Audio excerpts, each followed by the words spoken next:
Have you ever heard of the day when 80,000 Roman soldiers vanished in a single sunrise? No enemy siege, no long war, just one terrible day, and an entire Roman army erased from existence. It was a tragedy so great that even Rome's generals refused to speak its name, a disaster born not from weakness, but from pride. 2 commanders, 1 battlefield, and a mistake that would change the destiny of an empire. They called it the Day of Arausio, when the mightiest army on earth was brought to its knees by its own arrogance. But from that silence, a new Rome was born. One man would rise from the ashes to rebuild the legions, to teach them what unity truly meant, and to make Rome stronger than ever before. This is the story of how defeat created an empire. Stay till the end.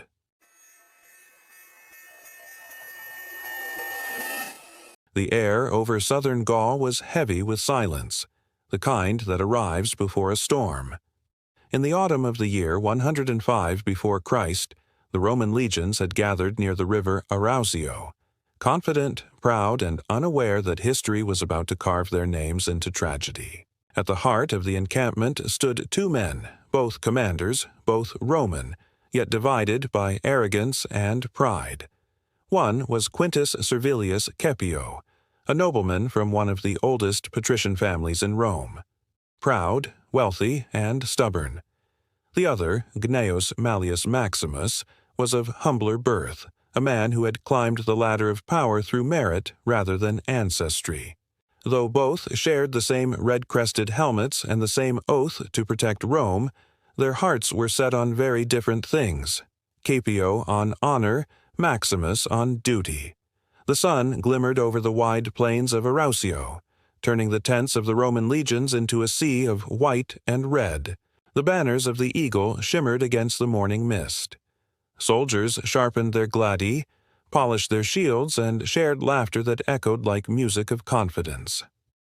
To them, the tribes of the north, the Cimbri and Teutones, were nothing but wild wanderers, uncivilized and doomed to fall before Roman discipline. But beneath that proud surface, something was deeply broken. The Roman camp was split, literally and politically.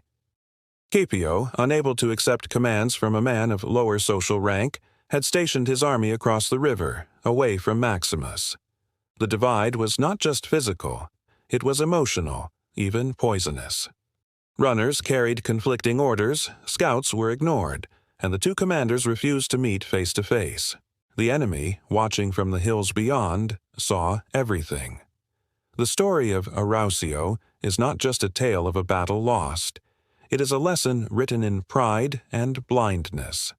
A day when the greatest empire on earth stood still, not because of an invincible enemy, but because of the weakness within itself. As night descended, torches flickered along the river bank. The soldiers of Maximus, veterans from Spain and Italy, prepared their weapons with discipline. Across the water, Caepio's men did the same, each side pretending the other did not exist. Between them flowed the dark, calm water of the river Rhone, like a silent witness to what would soon unfold. Some among the ranks whispered that the gods had turned away. Others spoke of strange lights in the northern sky, omens of doom. Yet most remained confident. They had the might of Rome on their side, tens of thousands of trained warriors, steel armor, and unshakable faith in their commanders. But faith can be fragile when divided. In the early hours before dawn, a soft wind brushed through the valley. From afar came the faint sound of horns, long, deep, and foreign. The Cimbri were moving. To many Roman soldiers it was merely another challenge to conquer, another chance for glory. None of them imagined that this very ground would soon become a field of silence. Far from the front lines, in the heart of Rome, the Senate awaited news from Gaul. They expected victory reports, trophies, and tales of triumph. Rome had never known a day of total annihilation, and no one could imagine that such a day was already approaching. Inside his tent, Gaius Marius Maximus studied a map lit by a single oil lamp. His brow was tense. He knew the enemy was vast and disciplined, not the reckless mob that the Senate imagined. He had tried to negotiate cooperation with Caepio, pleading for unity, but pride is a stubborn wall. Across the river, Caepio scoffed at Maximus's letters, calling him a mere man of the people. That single insult sealed their fate. Beyond the Roman lines, the Cimbri and Teutones, tribes who had traveled thousands of miles seeking new lands, were preparing for battle. Their leaders, men of towering presence and fierce determination, understood Roman arrogance well. They would use it against them. Scouts reported the split between the Roman armies, and the barbarians saw their opportunity. As dawn painted the horizon gold, the air felt strangely still. The wind carried the scent of earth and metal. Birds had vanished. It was as if nature itself held its breath. A young Roman soldier named Lucius, no more than 20 summers old, stood among his comrades polishing his shield.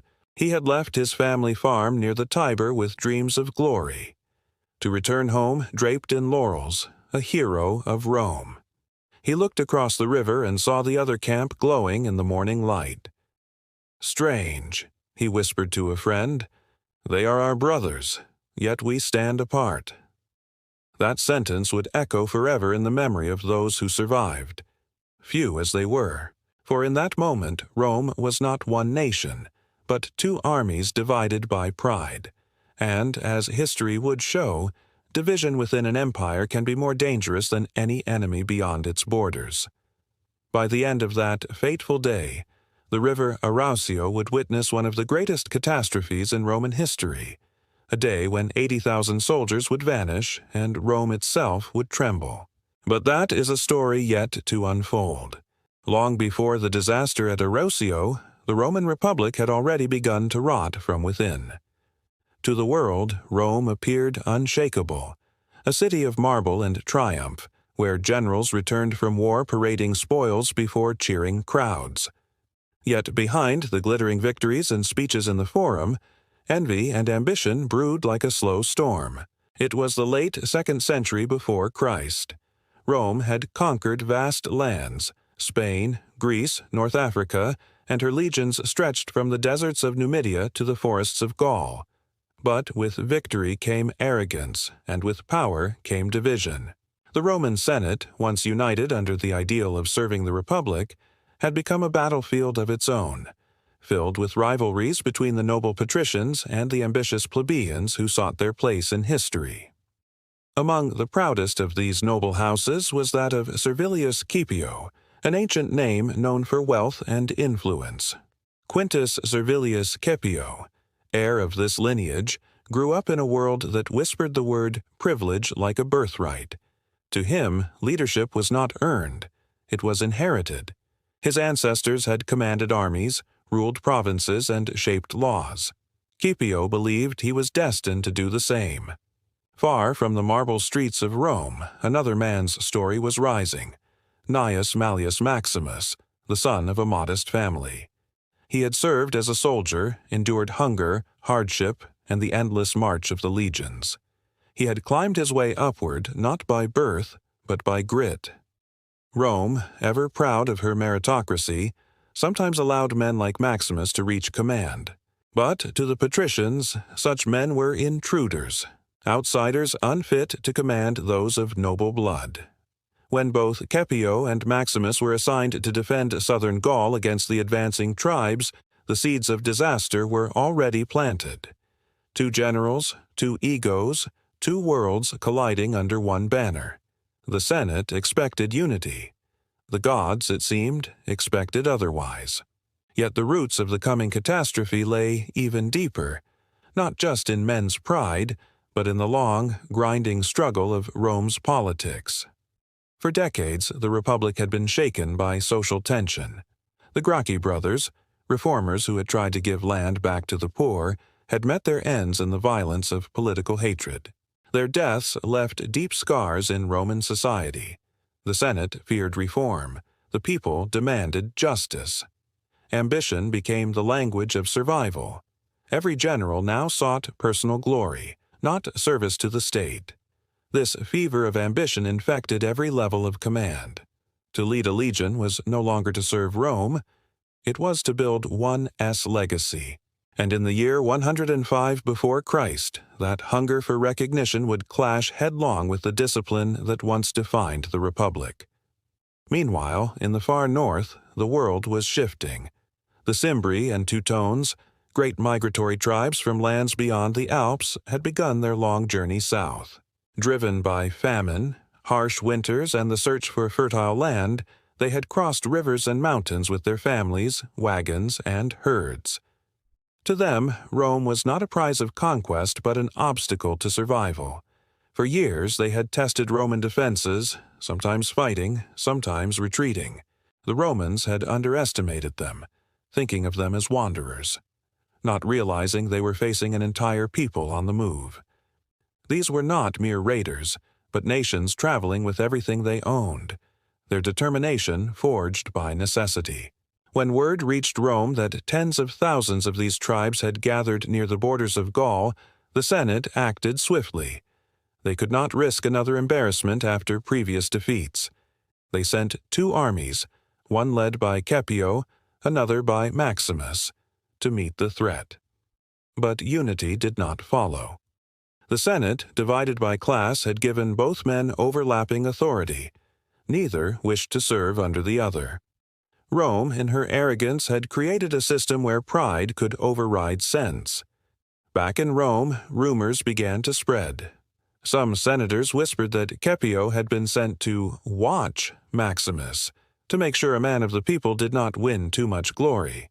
Others believed that Maximus, emboldened by his newfound status, would try to humiliate the nobility. The Republic, already fragile, was setting fire to its own foundation. While the Senate debated, the tribes advanced. Reports came from scouts. Villages burned, allies fleeing, lands emptying before the moving tide of the Cimbri and Teutones. Yet, instead of forming one powerful army, Rome's 2 generals prepared to march separately, each determined to claim the victory for himself. Scipio, proud and impatient, wrote to the Senate accusing Maximus of incompetence. Maximus, equally firm, sent word that Scipio's arrogance endangered Rome. Their rivalry became a matter of gossip even among common soldiers. And so, as the months passed, the space between their camps became more than geography. It became a wound in the heart of Rome. Still, in the capital, life went on. Merchants shouted in the forum, poets recited verses by torchlight, and children played under marble arches. The senators told themselves that Rome had survived worse, that no enemy could defeat the might of the legions. But few realized that the true enemy was already within, the slow decay of cooperation, trust, and humility. By the time autumn came, both armies had reached the plains near the river Arausio. The ground was firm, open, and wide, perfect for battle. To the soldiers, it looked like the stage of another Roman victory. To history, it was the stage of a lesson Rome would never forget. As the sun set over the western hills, Scipio looked across the river toward Maximus's camp. The fires glowed in the distance like stars on the earth. He turned to his aide and said coldly, "Let him fight his battle. I will win mine." That night, the wind carried the scent of coming rain, and with it, the whisper of fate. The first chill of autumn swept across the plains of Arausio.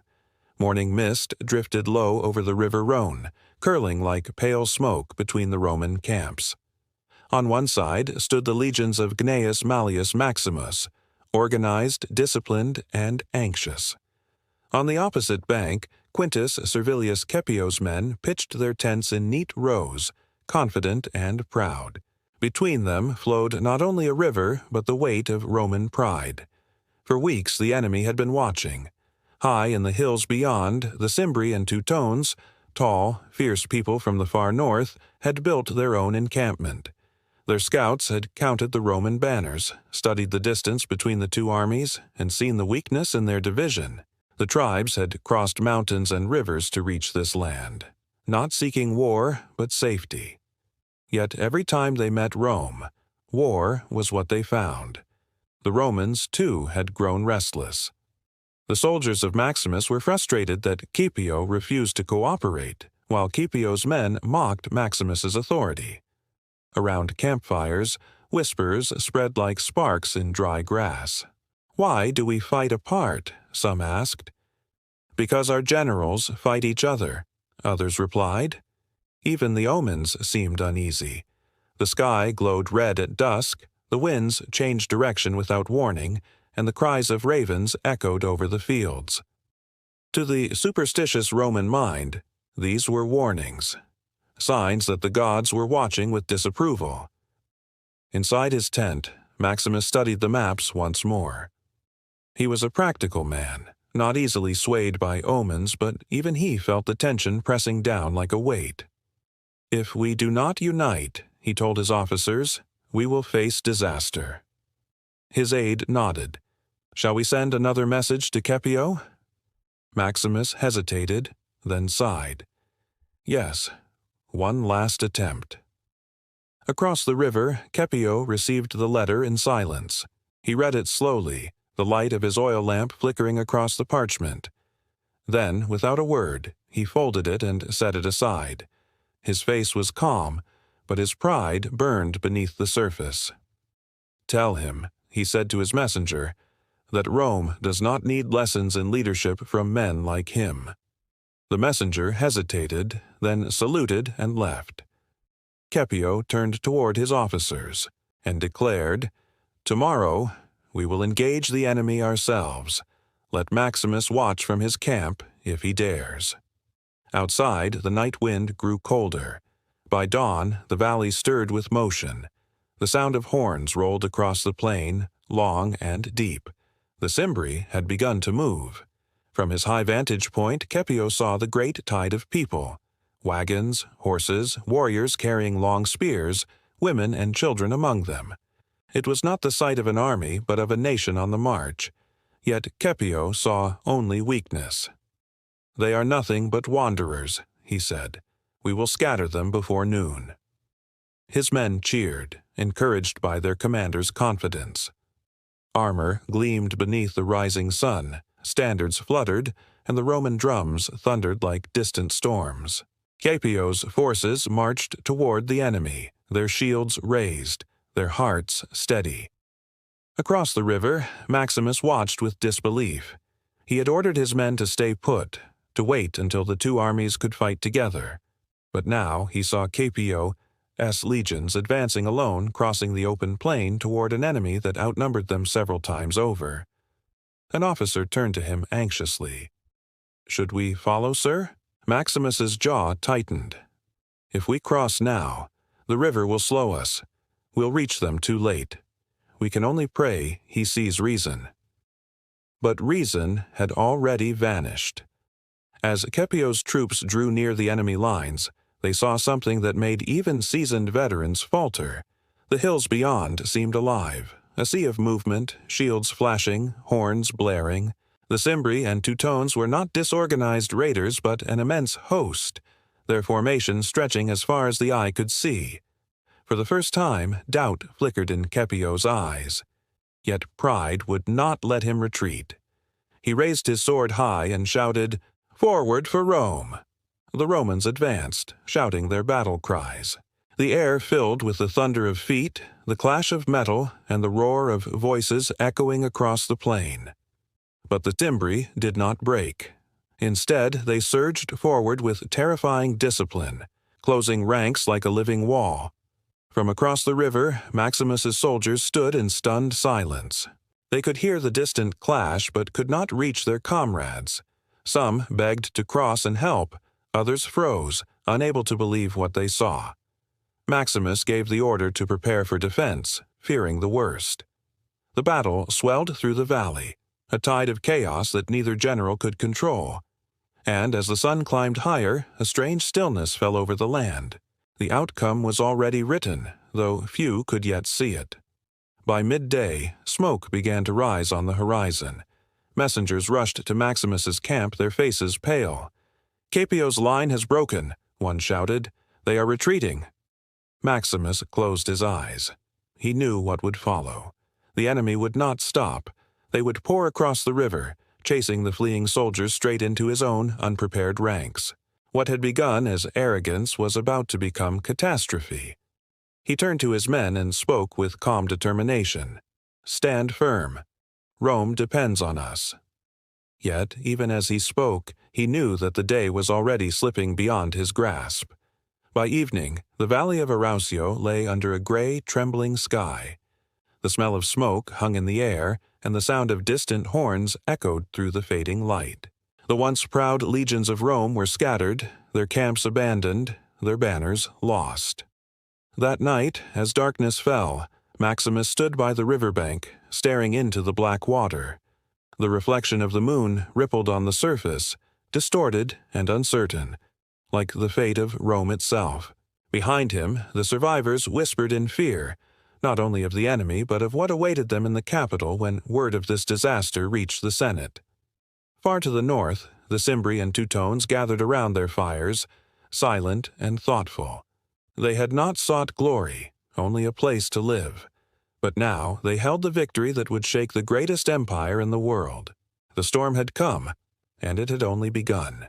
In the quiet hours after the storm of Arausio, the Roman camps were no longer the heartbeats of a proud army but the remains of broken ambition. The fires that once glowed in triumph now flickered with uncertainty. Yet behind this ruin lay not only the failure of a battle, but the failure of men. To understand the tragedy of Arausio, one must understand the faces that shaped it. Caepio had been raised among marble halls, beneath ceilings painted with legends of his ancestors. As a boy, he had walked the courtyards of his family estate listening to stories of the Servili, of how they had guided Rome through its darkest hours. He grew up believing his name was armor. That heritage was worth more than wisdom. When he became consul, he carried himself not as a servant of the Republic, but as a guardian of its tradition. His every word was polished with pride. His every gesture spoke of superiority. Those beneath him were not allies, but tools, instruments to be commanded, not respected. To Caepio, obedience was Rome's strength, and hierarchy was divine law. So, when the Senate appointed Gaius Marius Maximus, a man of humble origin, to share command with him, Caepio felt insulted. He could not accept that a man without noble blood might hold equal authority. Inside his mind, the real war began long before the Cimbri ever arrived, a war between his pride and his reason. Each time he looked across the river and saw Maximus's camp, he did not see a fellow Roman. He saw a challenge to his honor, and when honor becomes more precious than life, defeat is only a matter of time. On the morning before battle, Caepio's aides had begged him to wait, to join forces with Maximus. "The enemy is vast," they said. "Together we can stand strong." But Caepio's pride answered louder than their reason. "Rome does not bow to peasants," he declared. Those words would echo long after his voice had faded.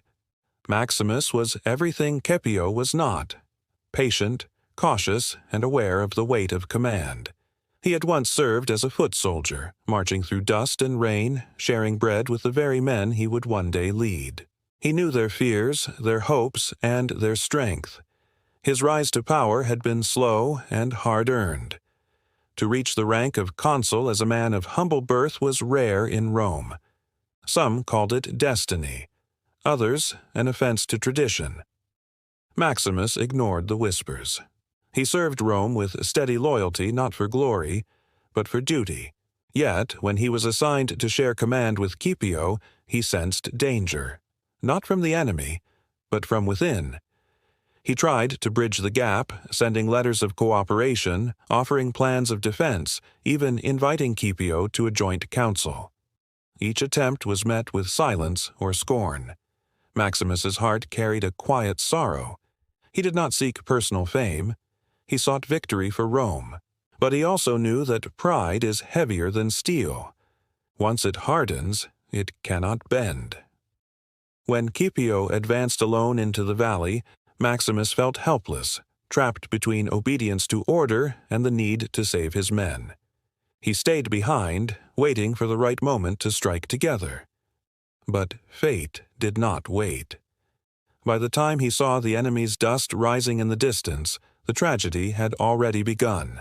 Among the thousands who followed these two commanders was a young soldier named Lucius, barely 20 summers old. To him, Rome was not marble and politics. It was the dream of belonging to something eternal. He had left behind his small farm near the Tiber, promising his mother that he would return with honor. He admired both generals. Scipio, with his commanding voice and noble armor, seemed the embodiment of Roman greatness. Maximus, calm and measured, spoke to the soldiers like a father rather than a ruler. But as days passed, Lucius began to sense the tension. Orders conflicted, rumors spread, and men argued about whose leadership to follow. In one quiet night before the battle, Lucius sat by the river, watching the torchlights flicker across the water. A fellow soldier asked, "Do you think we'll win?" Lucius replied softly, "We are Romans. We always win."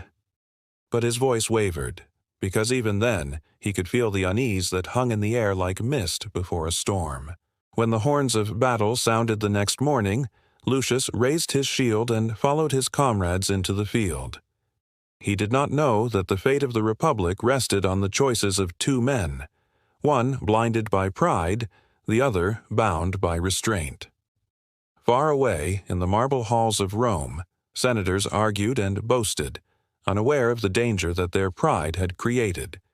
They had designed this dual command to satisfy political factions, the nobles with Scipio, the people with Maximus.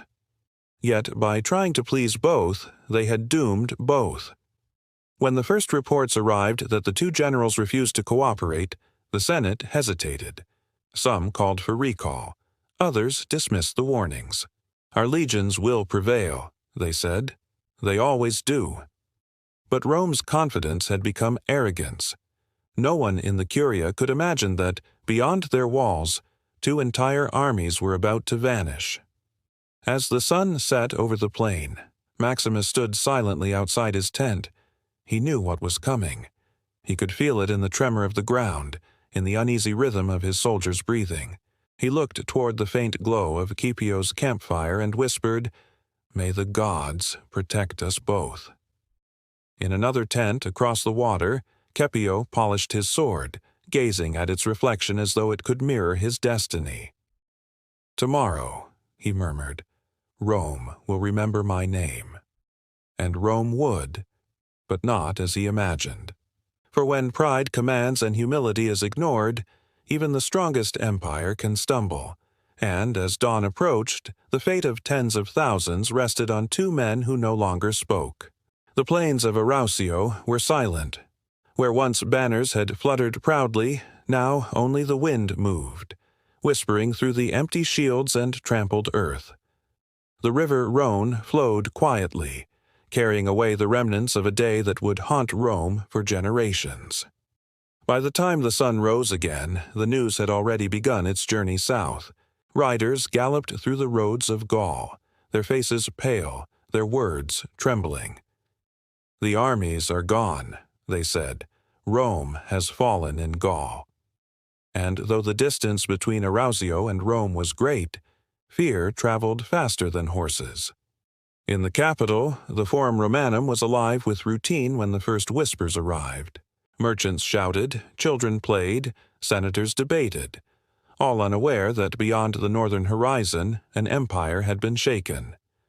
Then came the messenger, dusty and trembling, carrying the seal of Gaius Marius Maximus.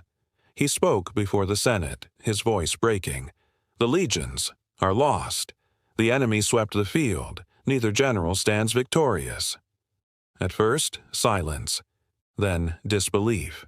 "How can this be?" cried one senator. 80,000 men cannot vanish in a single day." But they had. The senators demanded answers, yet no one could explain how the greatest military power in the world had crumbled so quickly. Some blamed the gods, others the soldiers, and many, in hushed tones, blamed pride. As word spread through the city, crowds gathered in the streets. Mothers searched the lists of the fallen. Veterans lowered their eyes, ashamed that such a defeat had touched the name of Rome. The Republic, which had long seemed unshakable, suddenly felt fragile. The people began to fear what had once been unthinkable, that the barbarians might march south into Italy itself. Temples filled with citizens praying for protection. Offerings piled high on the altars of Jupiter and Mars, yet the priests themselves trembled as they offered their blessings. Rome had known defeats before, against Hannibal, against Pyrrhus, but never one so complete, so sudden. The defeat at Arausio was more than a military loss. It was a wound to the soul of the Republic. It proved that arrogance could undo even the mightiest. The Senate declared days of mourning. The markets closed, and for the first time in decades the laughter of Rome fell silent. At night, the torches along the Tiber flickered like watchful eyes. Families stood at their doorways waiting for sons who would never return. The poet Lucilius, writing in grief, penned the words, "The eagles have fallen. The proud wings of Rome now rest in dust." Those lines were recited in whispers, not celebration. In the Senate, anger replaced sorrow. Who was responsible? The noble blamed the common, and the common blamed the noble. The name of Scipio became a curse. It was his pride, said some. He refused to join with Maximus. Others defended him, arguing that the lower-born consul had mishandled command. Rome had lost her sons, yet still she argued. Even in tragedy, politics did not sleep. When a surviving officer arrived weeks later, limping and weary, he confirmed the truth. Scipio had ignored orders, attacked first, and been overwhelmed. Maximus had fought bravely but was trapped by the enemy's numbers. Few escaped. Fewer spoke again of that day. The Senate ordered an inquiry. Scipio, once a man of power and prestige, returned to Rome in disgrace. Crowds shouted insults as he passed. His fortune was seized, his honor stripped, and his name marked with shame. Maximus, though less blamed, carried the weight of failure for the rest of his life. In the end, both men were broken, not only by the enemy, but by their own city. As winter approached, rumors spread like wildfire. "The Cimbri are coming," people whispered. "They will cross the Alps and burn our homes." Panic swept through the countryside. Towns fortified their gates, farmers fled to the hills, and the Senate scrambled to raise new armies. But fear lingered deeper than any wall could protect. For the first time in centuries, the people of Rome felt vulnerable. The image of invincibility, the belief that Roman steel could never fail, was shattered. Yet from the ashes of fear, a spark began to glow. Among the senators and generals, one name began to rise: Gaius Marius, a soldier of experience respected by both the army and the people. He had once served in Africa, defeating the Numidian king Jugurtha. He was known for his discipline, his reforms, and his belief that Rome's legions must change if they were to survive. While others mourned, Marius prepared. "Rome does not fall in a single day," he said, "but if we do not learn from this, we will not rise again." As months passed, the fields of Arausio grew quiet again. Grass covered the scars of the battlefield. The river flowed as it always had, indifferent to the pain it had witnessed. Travelers passing through whispered prayers for the lost, not only the soldiers but for Rome's pride itself. Monuments would later be raised, but for many years no songs were sung about Arausio. It was a story too heavy, too full of regret. Yet history, in its strange wisdom, often turns tragedy into renewal. The disaster forced Rome to look inward, to see the flaws in its system, the greed, the rivalry, the blindness of class and pride. Out of that reflection would come reform, and with reform, rebirth. In time, new legions would rise, stronger, disciplined, united under a single command. But that would come later. For now, Rome wept. One night, as torches dimmed in the Forum, An old senator stood before the statue of Mars and whispered, "Great Rome, remember Arausio, not for the loss, but for the lesson. For even empires, like men, must stumble before they can stand taller.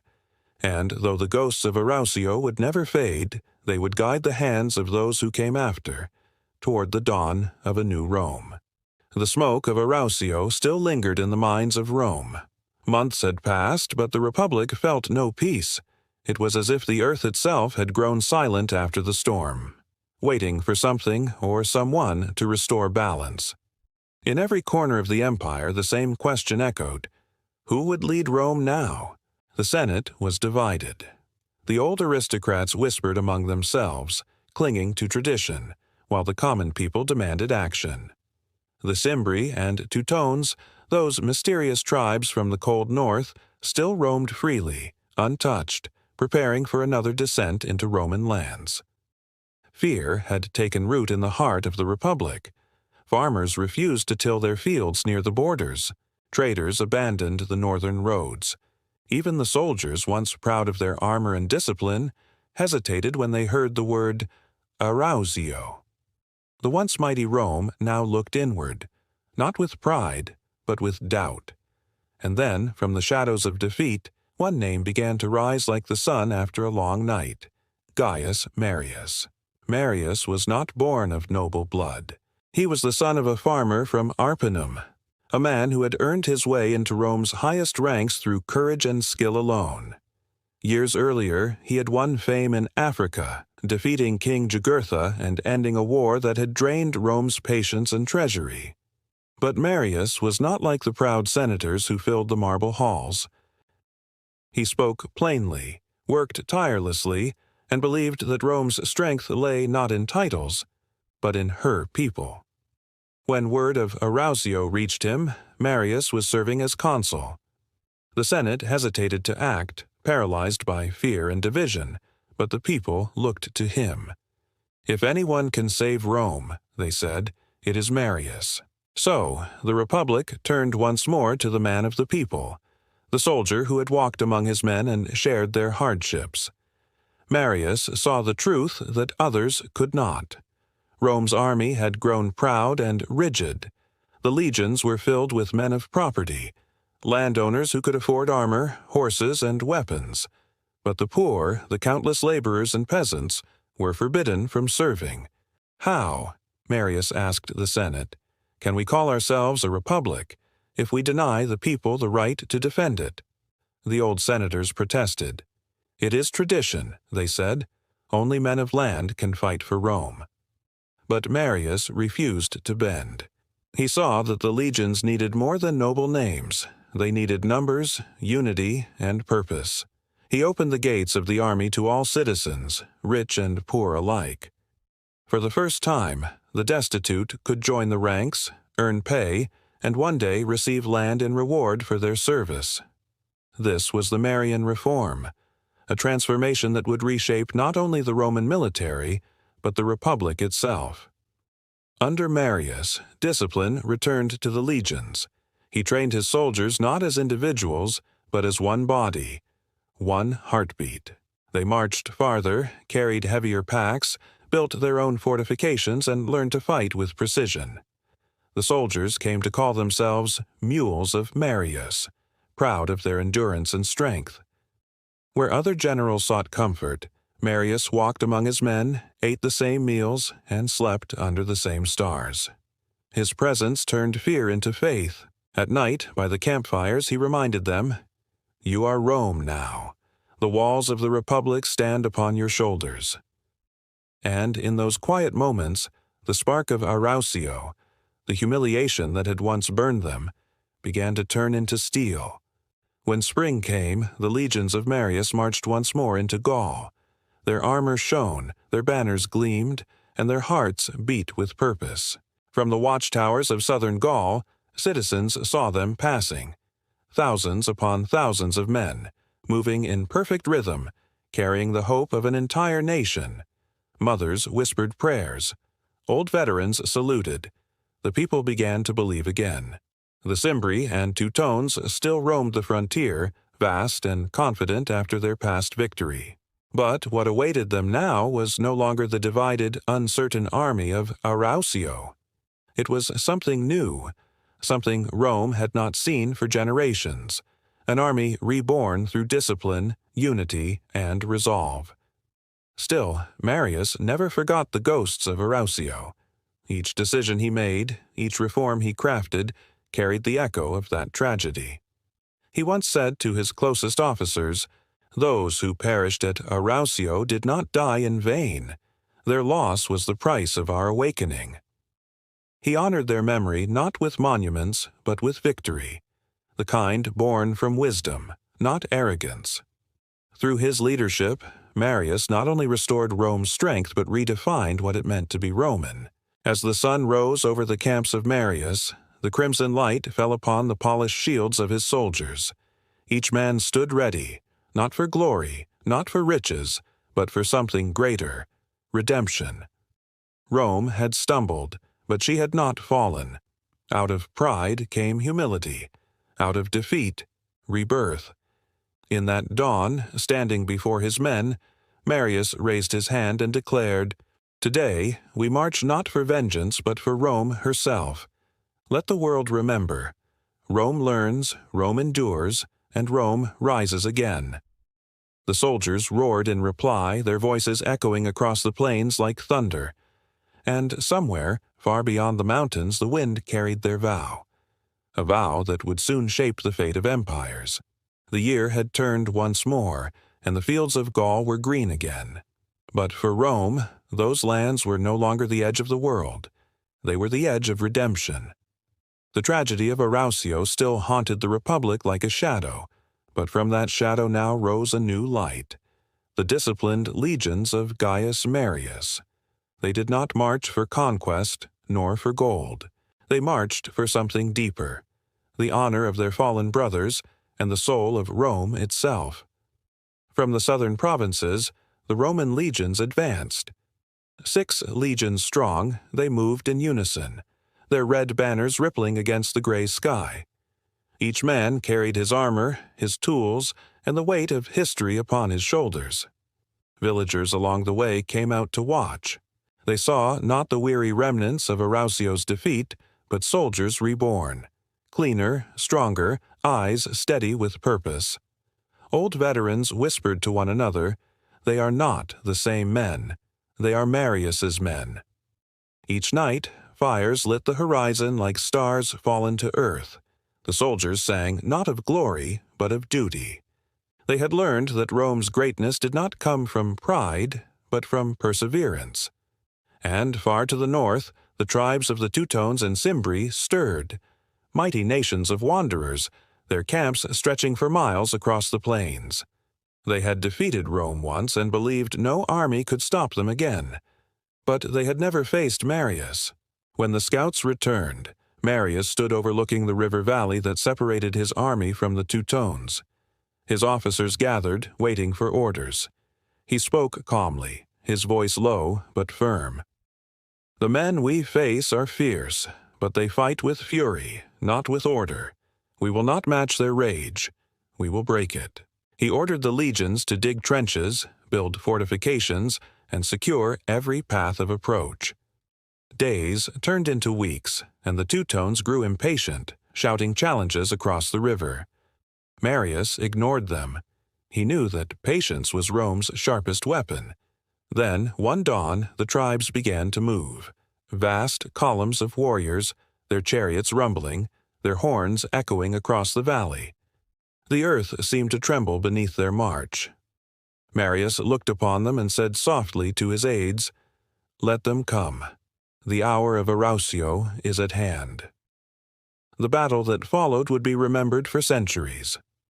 On the slopes near a small town called Aequae Sextiae, the Roman legion stood firm as waves of Teutones descended upon them. The air filled with the roar of thousands, yet the Roman lines did not break. Shield locked to shield, they held their ground. When Marius raised his standard, the horns of Rome answered, and the counterattack began. The Teutones, fierce but disorganized, soon found themselves pressed from all sides. Marius had hidden a portion of his force behind the hills, and now they struck from the rear, cutting off retreat. What began as fury ended as flight. The enemy's strength collapsed before Roman discipline, the very discipline that had been born from the ashes of Arausio. By sunset, the valley was silent once more. The legions stood victorious, their banners shining in the fading light. Marius looked over the field and whispered, "The fallen have been avenged."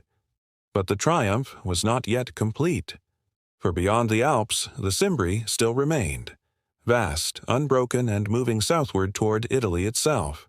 Rome trembled once again, but this time she had a champion prepared. Marius crossed the Alps the following year, his legion seasoned and unyielding. The Cimbri were said to number in hundreds of thousands, their warriors towering and fierce. Yet Marius faced them not with fear, but with the calm of experience.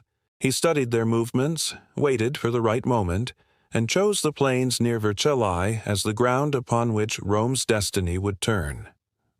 At dawn, under a blazing sun, the two great hosts faced one another. The Cimbri, confident from their past triumphs, advanced with a roar that shook the heavens. The Romans, silent and steady, formed their lines, shields raised, hearts steady, eyes forward. When the clash came, it was like the meeting of mountains. For hours they struggled, but slowly, methodically, the discipline of Rome prevailed. The enemy's formation broke. Their courage turned to confusion. As the Roman standard rose high above the field, a cry spread through the ranks, not of vengeance, but of victory reborn. When the sun finally set, Marius stood at the center of the plain. The army knelt before him, hailing him as the savior of Rome. The disasters of Arausio had at last been answered. Rome, once humbled, now stood prouder than ever, not because she had crushed her enemies, but because she had learned from her fall. The legions of Marius were proof that failure could forge greatness, that even the mightiest empire must learn humility before it can rise again. When news of the victory reached the capital, the city erupted in joy. Bells rang, citizens filled the streets, and prayers were offered in every temple. The Senate declared a day of thanksgiving, and the people hailed Marius as the third founder of Rome. But for Marius himself, the triumph was not one of pride. Standing before his soldiers, he said quietly, "This is not my victory. It belongs to the nameless, the forgotten, those who fell at Arausio, and those who rose to avenge them." The men cheered, and for the first time in many years the shadow of that terrible day began to fade. As night fell over the Roman camp, the fires flickered gently. The soldiers celebrated, yet among them lingered a quiet reverence. They knew that their triumph was more than a battle won. It was a chapter of history rewritten. Rome had stumbled, learned, and risen anew. And in the whispering wind that crossed the plains of Vercelli, it was said that one could almost hear the distant voices of those who had perished at Arausio, no longer crying, but at peace. For Rome had kept her promise. The dust of battle had settled. The plains of Vercelli were quiet beneath the golden sun, and the echo of Rome's triumph drifted into legend. The long shadow of Arausio, the day when 80,000 Romans had vanished, had finally lifted. Yet even in victory, Rome could not forget. For every empire that rises must one day face its own reflection. This is the story of how tragedy became teacher, and how the lesson of Arausio shaped the destiny of the world's greatest empire. In the months following his victories, Gaius Marius returned to Rome as a hero. The city overflowed with celebration. Garlands hung from every column, and citizens filled the streets to catch a glimpse of the man they now called the savior of the Republic. Bells rang from temples, and the cheers of thousands rolled through the marble avenues. Yet amid the celebration, Marius walked in silence. For every triumphal arch that rose in his honor, he remembered the unmarked graves of Arausio, the fields where arrogance had led Rome astray. When asked by a senator how it felt to have saved the Republic, Marius simply replied, "Rome was not saved by me. Rome was saved by her own pain. His words carried across the forum a quiet reminder that even the mightiest victories grow from the soil of loss. The reforms of Marius changed everything. No longer would the army belong only to the wealthy. It now belonged to the people. Farmers, craftsmen, and laborers stood shoulder to shoulder in the legions. In return for their service, they received land, honor, and a place in history. The Roman army became not just a force, it became a nation in motion, an extension of the Republic itself. With every march, every fortress built, and every victory won, Rome's reach extended farther. Spain, Africa, Gaul, and beyond, all would soon feel the disciplined step of the new legions born from the lesson of Arausio. But this transformation carried another, quieter change. The loyalty of the soldiers began to shift. They no longer fought only for the Senate, but for the generals who led them, men like Marius. And in that small shift lay the seeds of a new era. Time moved swiftly. Marius grew older, and new leaders rose, ambitious, brilliant, and hungry for power. Among them were men whose names would echo through the ages: Lucius Cornelius Sulla, and later Gaius Julius Caesar. Both would inherit not only Marius's army, but his legacy, the idea that power could rest not in the Senate, but in those who commanded the hearts of the soldiers. The Marian reforms had given Rome strength beyond measure, but they had also given birth to ambition unbound. Civil wars would one day erupt, and the Republic itself would tremble beneath the weight of the very power that had once saved it. Thus, Arausio's lesson was not finished. It would echo through centuries, a reminder that greatness without humility always comes at a cost. Centuries later, Roman historians looked back upon the tragedy and triumph of those years. Livy, writing in his study, called Arausio a wound from which Rome learned to breathe again. Others said it was the turning point between the arrogance of the old republic and the discipline of the new empire. Every empire has its Arausio, a moment of reckoning when pride meets reality, when strength is tested not by victory, but by survival. The lesson was simple, yet eternal. Power without unity is ruin. Pride without wisdom is destruction. And from failure, the truest strength is born. Those words were carved into marble long after the Republic had faded, standing as silent witnesses to the rise and fall of generations. In Gaul, the plains of Arausio returned to peace. Wildflowers grew where once legions had fallen. Shepherds guided their flocks across the same fields, unaware that beneath their feet lay the bones of an empire's awakening. No monuments stood there, no triumphal arches, no marble statues. Only the wind whispered the story of men who fought, fell, and unknowingly shaped the destiny of Rome. Travelers who passed by would pause and listen, and some claimed that when the evening breeze swept across the valley they could hear faint voices chanting, "Remember us, not for our fall, but for what Rome became because of it." And perhaps, in that whisper, the spirit of Arausio still lives. From the ashes of one day's disaster rose centuries of empire. The defeat that once broke Rome became the foundation upon which her greatness was rebuilt. Arausio was not the end. It was a beginning. It taught the Romans that unity was stronger than pride, that leadership must be earned through humility, and that even the most powerful must learn from their failures. As one historian wrote many years later, Rome conquered the world not by sword alone, but by learning from every wound. In that truth lies the secret of every civilization that endures. Long after Rome's fall, her story remains a mirror to every nation and every people who rise to power. Empires may change, banners may fade, but the lesson of Arausio is eternal, that strength without wisdom leads to ruin, and that the greatest victories are born from the courage to rebuild after loss. And so, the legacy of that single day, the day when 80,000 Romans vanished, still whispers through the corridors of history. Do not fear defeat. fear forgetting what it teaches.